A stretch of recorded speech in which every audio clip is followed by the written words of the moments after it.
WWE की history में कुछ सुपरस्टार सिर्फ डेंजरस ही नहीं थे, उनके नाम से डिस्ट्रक्शन और फियर जुड़ा हुआ था। लेकिन इन सुपरस्टार्स के भी कुछ ऐसे वर्जन्स थे जहां इनका एग्रेशन, ऑरा और अनप्रेडिक्टेबिलिटी ने इन्हें ऑलमोस्ट अनस्टॉपेबल बना दिया था। तो आज इस वीडियो में हम देखेंगे इन WWE सुपरस्टार्स के वो डेडलीस्ट वर्जन्स जो अभी तक के इनके सबसे खतरनाक रूप थे।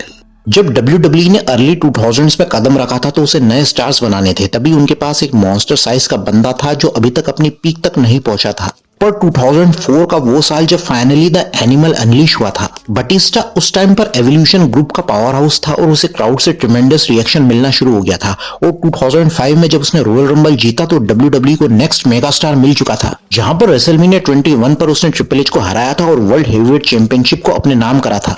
और अब वो कोई बॉडीगार्ड या साइड किक नहीं रहा था। उसकी चैंपियनशिप रेन, ऑरा, पावर और डोमिनेंस ने उसे WWE के बिगेस्ट क्राउड पुलर्स में से एक बना दिया था।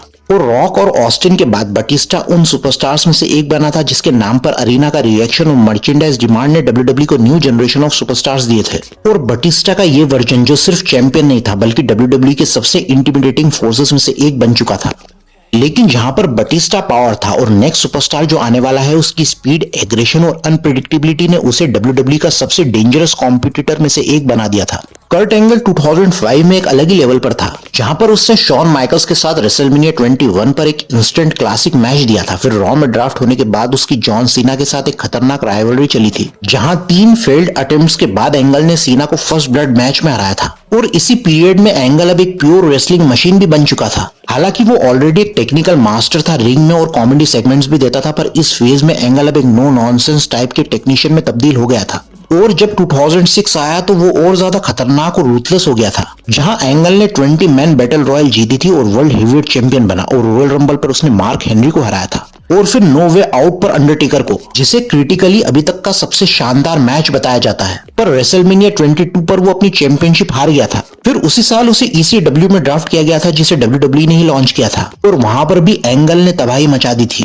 और उस टाइम तक कर्ट एंगल फिजिकली और मेंटली बर्नआउट हो गया था और उसका पेन किलर एडिक्शन भी टाइम के साथ वर्स हो गया था। और फिर WWE का ब्रूटल ट्रेवलिंग शेड्यूल ने उसे और ज्यादा परेशान कर दिया था। एंगल ने पर्सनली विंस के साथ एक मीटिंग करी थी और अपने एडिक्शन के बारे में खुलकर बात करी, पर विंस ने एंगल को उसके कॉन्ट्रैक्ट से इमीडिएट रिलीज कर दिया। फिर एंगल ने WWE के सबसे बड़े राइवल TNA के साथ साइन कर लिया था। पर कुछ भी हो, कर्ट एंगल का 2005 और 6 वाला वर्जन एक चलता फिरता कियोस था।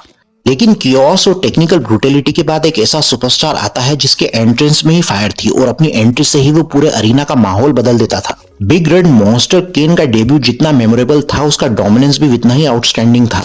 और उसके आने के बाद WWE पूरा हिल गया था। फिर 2003 के आते आते वो हर रोल में ट्रांजिशन होता रहा था। पर जब WWE ने उसे अनमास्क किया था तो WWE ने केन के कैरेक्टर को और ज्यादा डार्क और क्योटिक दिखाया था। और अनमास्किंग के बाद तो उसकी पर्सनालिटी पूरी तरह से बदल गई थी और ये केन का अभी तक का सबसे इवल फॉर्म था, जहां पर अपनी अनमास्किंग का बदला लेने के बजाय वो डिस्ट्रक्शन के रास्ते पर चला गया था। जहां RVD को उसने गैसोलीन से जलाने की कोशिश करी थी और पूरे रॉ रोस्टर में दहशत का माहौल पैदा कर दिया था। और फिर केन ने JR को भी अपना निशाना बनाया था और उसे भी जलाने की कोशिश करी थी। केन ने लिंडा मिकमैन जो शेन मिकमैन की मदर है उसे भी टूबस्टोन दिया था और यहीं से केन और शेन मिकमैन की लड़ाई स्टार्ट हो गई थी, जहां पर बैक स्टेज केन शेन को भी अपना शिकार बनाने की कोशिश करता है, पर यहाँ शेन ही केन को आग में झुलसा देता है। इन दोनों की राइवलरी ने रॉ को एक हॉरर एक्शन मूवी बना दिया था। फिर इसके बाद शेन केन को लैम्बोर्गिनी से क्रैश भी करवा देता है और केन को हॉस्पिटल ले जाया जाता है और केन एक हॉरर मूवी के विलन जैसा उठ खड़ा होता है। और इनकी अनफॉरगिवन और सर्वाइवर सीरीज तक लड़ाई चली थी और सर्वाइवर सीरीज में ही केन ने अपने भाई अंडरटेकर के मैच में इंटरफेयर कर दिया था और उसे दफना दिया था। तो केन का 2003 वाला वर्जन एक एब्सोल्यूट इविल था, जिसे देखकर ऐसा लगता था कि कोई हॉरर मूवी का विलन रियलिटी में आ गया हो। लेकिन जहां केन टेरिफाइंग था तो 2000 के WCW में एक ऐसा सुपरस्टार था जो सिर्फ इंटिमिडेटिंग ही नहीं था, वो पूरा का पूरा टेस्टोस्टेरोन से भरा हुआ था, जिसकी बॉडी और एग्रेशन इतना अनप्रेडिक्टेबल रहता था कि पूरे लॉकर रूम का सबसे खतरनाक इंसान वही था। और ये सुपरस्टार था स्कॉट स्टाइनर। स्टाइनर का 2000 का साल उसके अभी तक के सबसे डोमिनेंट ईयर्स में से एक था, जहां उसने अपनी एक इंटेंस प्रोमो स्टाइल को डेवलप किया था और उसने WCW की वर्ल्ड हेवीवेट चैंपियनशिप जीती थी बुकर टी को हराकर। और Diamond Dallas Page, Sid Vicious और केविन नैश के साथ उसने एक इंटेंस राइवलरीज दी थी। और WCW के आखिरी सालों की उम्मीद भी स्टाइनर था। स्टाइनर ने इसी पीरियड में अपने आप को एक अनहिंज्ड, अनस्टॉपेबल हील के फॉर्म में ट्रांसफॉर्म कर लिया था और स्टाइनर की वजह से ही WCW 2000s में थोड़ा स्टेबल हो पाया था। पर अनफॉर्चुनेटली कुछ ही महीनों के बाद हमें पता है कि WCW का क्या हुआ था। पर कुछ सालों पहले WCW ही वो कंपनी थी जिसने पूरे प्रो रेसलिंग की दुनिया में ऐसा तहलका मचाया था जिसे आज तक किसी ने नहीं देखा था। और उसने एक ऐसे डोमिनेंट ग्रुप को बनाया था जिसने सिर्फ रेसलिंग को ही डोमिनेट नहीं किया था, उसने रेसलिंग के रूल्स ही बदल दिए थे। Bash at the Beach pay per view 96 में केविन नैश स्कॉट हॉल का मैच चल रहा था Randy Savage, Lex Luger, Sting के साथ, और उसी मैच के क्लाइमैक्स में होगन आ जाता है और सरप्राइजिंगली वो सैवेज को ही लेग ड्रॉप देकर अपनी तरफ से ये ऐलान कर देता है कि एक नई अलायंस फॉर्म हो गई है। जो अभी तक एक अल्टीमेट हीरो हुआ करता था वो अब अचानक एक अल्टीमेट बैड गाय बन गया था और इन तीनों सुपरस्टार्स ने मिलकर फॉर्म किया न्यू वर्ल्ड ऑर्डर, जिसे NWO कहा गया था। और ये कोई ट्रेडिशनल रेसलिंग फैक्शन नहीं था, ये एक गैंगस्टर स्टाइल टेकओवर था जिसने पूरे WCW को हिलाकर रख दिया था। इसका इम्पैक्ट पूरे मंडे नाइट वॉर्स पर पड़ा था और रेटिंग्स में WCW ने WWE को सीरियसली बीट करना स्टार्ट कर दिया था। और NWO की पॉपुलैरिटी ने रेसलिंग के सबसे बड़े फॉर्मूले को तोड़ दिया था और यहीं से फैंस बेबी फेसेस रेसलर्स को बू करने लगे थे और विलन्स को चीयर करने लगे थे। और इसी वजह से स्कॉट हॉल, केविन नैश और हल्क होगन के ये वर्जन उनके अभी तक के सबसे डेडलीस्ट वर्जन्स माने गए हैं। और दोस्तों, अगर आप यहाँ तक कंटेंट को देख चुके हो तो मैं एक बात आपको समझाना चाहता हूँ कि रेसलिंग सिर्फ रिंग में होने वाली फाइट ही नहीं होती। फाइट्स तो आप देख लेते हो, लेकिन फाइट्स के पीछे का character work, backstage creativity, story telling, politics, creative direction और डिसीजन को समझना भी इतना ही इंपॉर्टेंट है। और अगर आप सिर्फ WWE के मैचेस देख लोगे और इनके पीछे की स्टोरी को समझने की कोशिश नहीं करोगे तो हम जैसे क्रिएटर्स के लिए इस टाइप के डीप कंटेंट को बनाना बहुत मुश्किल हो जाएगा। WWE के मैचेस को तो मिलियन व्यूज आ जाते हैं और रेसलिंग डॉक्यूमेंट्रीज को कुछ हजार व्यूज ही मिलते हैं। और इसी वजह से बहुत सारे कैजुअल व्यूअर्स WWE के डायरेक्शन को आज तक नहीं समझ पाए हैं और उसके क्रिएटिव डायनेमिक्स क्या होते हैं। इसलिए हम क्रिएटर्स वही बातें एक्सप्लोर करते हैं जो आप देखना और समझना चाहते हो। अब कंटेंट पर वापस आते हैं तो NWO की डिस्कवरी के बाद एक और अनडिस्ट्रक्टेबल फोर्स WCW में आई थी जिसने फैंस को ऐसे एक्सप्लोसिव, ओवर द टॉप और क्रेजी स्क्वैश मैचेस दिए थे जिसे क्राउड ने आज तक नहीं देखा था। बिल गोल्डबर्ग का 98 वाला वर्जन धमाका था और धमाका भी नहीं था, वो तूफान था। जिस तरीके से वो इतने बड़े साइज के बंदों को जैक हैमर डिलीवर करता था तो क्राउड का पॉप इंसेन होता था। और फिर जब उसने अपने होम टाउन जॉर्जिया डोम में हॉलीवुड होगन को हराया था तो पूरे अरीना में सिर्फ एक ही नाम गूंजा था, गोल्डबर्ग का, जहां पर बेटा हर एक फैन गोल्डबर्ग को अपना बाप बता रहा था। इतना क्रेज और इतना पागलपन, और इस पॉइंट पर गोल्डबर्ग को पिन करना किसी पहाड़ को रोकने का काम था, जहां पर गोल्डबर्ग की अनडिफीटेड स्ट्रीक केविन नैश ने एंड करी थी, और वो भी स्कॉट हॉल की हेल्प से जिसने उसे टेजर से शॉक दे दिया था।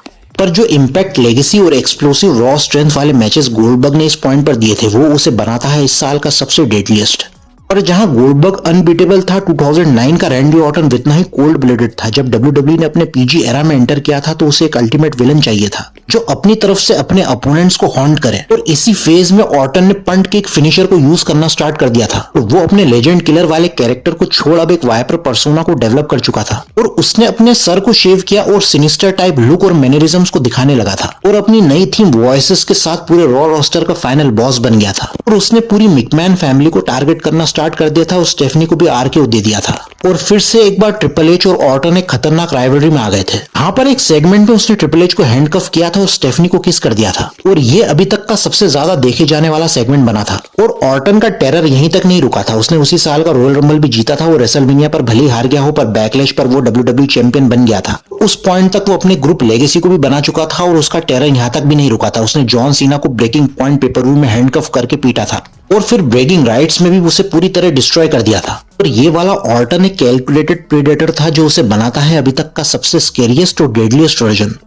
ऑर्टन से पहले एक ऐसा सुपरस्टार था जिसने रूथलेस वर्ल्ड को एक नए लेवल पर लाकर खड़ा कर दिया था। 2003 का साल ट्रिपल एच के लिए एक ऐसा माना जाता था जहां पर उसके सामने जो भी आता था उसे ट्रिपल एच रूथलेसली मर्डर कर देता था। मर्डर का मतलब एक्चुअल मर्डर नहीं था, ट्रिपल एच के अगेंस्ट जो भी चैलेंजर खड़ा होता था उसे द गेम बरी कर देता था। और उसी टाइम पर उसने एवोल्यूशन ग्रुप को भी बनाया था और इसी ग्रुप ने ही पूरे रॉ रोस्टर में दहशत का माहौल बना दिया था। और रियलिटी में भी इस ग्रुप को काफी हेट मिलने लगी थी, भले ही WWE की प्रोग्रामिंग स्क्रिप्टेड हो। और रियल लाइफ में भी ट्रिपल एच को इस टाइम पर जो हेट मिली थी वो असली थी, क्योंकि ट्रिपल एच का क्रिएटिव कंट्रोल काफी इंटेंस था। और इसी पीरियड में ही उसने अपनी विलेनी की हद पार कर दी थी और अपने पुराने फ्रेंड्स शॉन माइकल्स और केविन नैश को भी नहीं छोड़ा था और उन्हें भी द गेम ने पूरी तरह से डिस्ट्रॉय कर दिया था। और बुकर टी को तो रेसलमेनिया की ग्रांड स्टेज पर बरी कर दिया था, जबकि बुकर टी फैन फेवरेट था मैच जीतने के लिए। और स्कॉट स्टाइनर, गोल्डबर्ग, केन एक एक करके ट्रिपल एच सबको बीट करता गया। और केन की अनमास्किंग भी ट्रिपल एच ने करी थी, हालांकि वो क्रिएटिव डिसीजन था पर फैंस उसे ट्रिपल एच के हाथों नहीं देखना चाहते थे। और एवोल्यूशन ग्रुप भी मेजर और टॉप स्टोरीज में इन्वॉल्व था। ट्रिपल एच इस पीरियड में ऐसे टैक्टिक्स यूज करता था जैसे स्लेज हैमर, लो ब्लोज और अपने मेंबर्स का हर मैच में बैकअप। और इसी वजह से ट्रिपल एच का ये वर्जन बना, एक सैडिस्टिक रिंग जनरल जो अपने अपोनेंट्स को फिजिकल और साइकोलॉजिकल वीकनेस को एक्सप्लॉइट करता था। पर पर ट्रिपल एच तो एक्सप्लॉइट करता था, पर अगला सुपरस्टार तो अपने अपोनेंट्स को बस डिस्ट्रॉय करना चाहता था। एक ऐसा बीस्ट जो अपने आप को एस किकर बुलाने लगा था, और वो बीस्ट था ब्रॉक लेसनर, जो हमेशा से डेडलीस्ट रहा हो, चाहे 2002 हो या 2003। पर 2012 में जब वो रिटर्न हुआ था तो उसने सबको शॉक कर दिया था, और आते साथ ही उसने जॉन सीना को चैलेंज कर दिया था। और ये वाला वर्जन ब्रॉक का सिर्फ प्योर डिस्ट्रक्शन था, और वो कंपनी में अपने आप को सबसे डोमिनेंट फोर्स बताने लगा था। एक्सट्रीम रूल्स पर वो सीना से भले हार गया था, पर इसके बाद उसने ट्रिपल एच की एल्बो को ब्रेक कर दिया था, और फिर समर स्लैम पर उसने ट्रिपल एच की इंजर्ड एल्बो को टारगेट करके उसे हराया था। लेसनर का डोमिनेंस कंटिन्यू रहा था, और बाद में पंक को उसने हराया था डिस्क्वालिफिकेशन से अगले साल के समर स्लैम पर। फिर कुछ महीनों तक गायब रहने के बाद लेसनर रिटर्न हुआ था और बिग शो और मार्क हेनरी को डिस्ट्रॉय कर दिया था। तो ओपन कॉन्ट्रैक्ट चैलेंज रख दिया था, जिसे अंडरटेकर ने एक्सेप्ट किया था। और फिर रेसलमेनिया पर ब्रॉक पहला आदमी बना जिसने टेकर की लेजेंडरी स्ट्रीक को ब्रेक कर दिया था, और पूरी अरीना सुन पड़ गई थी। और फिर उसी साल के समर स्लैम पर लेसनर ने सीना को हराकर वर्ल्ड हेवीवेट चैंपियनशिप अपने नाम करी थी, जहां पर उसने सीना को 16 सुप्लेक्सेस दिए थे। एक कंप्लीट डोमिनेशन, और यही डिस्ट्रक्शन उसे बनाता है द बीस्ट इनकार्नेट। सीना के पूरे करियर में सिर्फ एक ही इंसान रहा है जो उसे पूरी तरह से तोड़ने की खूबी रखता था, और वो था ब्रॉक लेसनर। और ब्रॉक को मिस्टर समर स्लैम भी कहा जा सकता है, क्योंकि उसने अपने करियर के आइकॉनिक मैचेस इसी पेपर व्यू पर दिए हैं। लेकिन WWE का डिस्ट्रक्शन सिर्फ ब्रॉक लेसनर तक ही लिमिटेड नहीं है। कभी कभी WWE ऐसे कैरेक्टर को क्रिएट कर देती है जिसके सामने ओपोनेंट से ज्यादा खुद WWE यूनिवर्स अनकंफर्टेबल फील करने लगता है, और फिर वो आपका सबसे खतरनाक नाइटमेयर बन जाता है। ब्रे वायत को WWE ने हमेशा से ही अंडर यूटिलाइज किया था, चाहे वो अपने प्रोमो से फियर पैदा करता हो, और फिर बड़े मैचेस लड़ने के बाद उसे लूजर बना दिया जाता था, क्योंकि क्रिएटिव्स उस पर गिव अप कर देते थे। क्योंकि रेसलमेनिया 30 पर उसने जॉन सीना को फेस किया था, और उसके बाद के रेसलमेनिया पर अंडरटेकर को, और एक पॉइंट पर ऐसा लगने लगा था कि वो मिड कार्ड टेरिटरी में ही उलझा रह जाएगा। फिर 2019 में कुछ क्लिप्स आने लगी थी जहां पर वायत का लुक बिल्कुल ही अलग था, और वो फायरफ्लाई हाउस शो के नाम से एक पपेट शो दिखाता है, पर इस किड्स फ्रेंडली शो के बीच बहुत ज्यादा खतरनाक और डरावना छुपा हुआ था। फिर समर स्लैम 2019 पर फाइनली WWE में एक ऐसी एंटिटी ने अपना आगमन किया था जिसे WWE ने इससे पहले सिर्फ केन को दिखाया था, और ये सुपरनेचुरल एंटिटी थी द फिंड। द फिंड की एंट्री और उसका प्रेजेंस एक प्योर फियर था। उसने पूरे रॉ रोस्टर को टेरराइज किया और लेजेंड्स को डिस्ट्रॉय कर दिया था, और सबसे अलग और यूनिक फिनिशर मैंडिबल क्लॉ को यूज किया था। और फिर यूनिवर्सल चैंपियन सेथ रॉलिंस को अपना टारगेट बनाया था, और क्राउन ज्वेल पर उसने रॉलिंस को हराकर यूनिवर्सल चैंपियनशिप को अपने नाम करा था। और ब्रे वायत का ये फिंड वाला वर्जन एक प्योर सिनिस्टर था।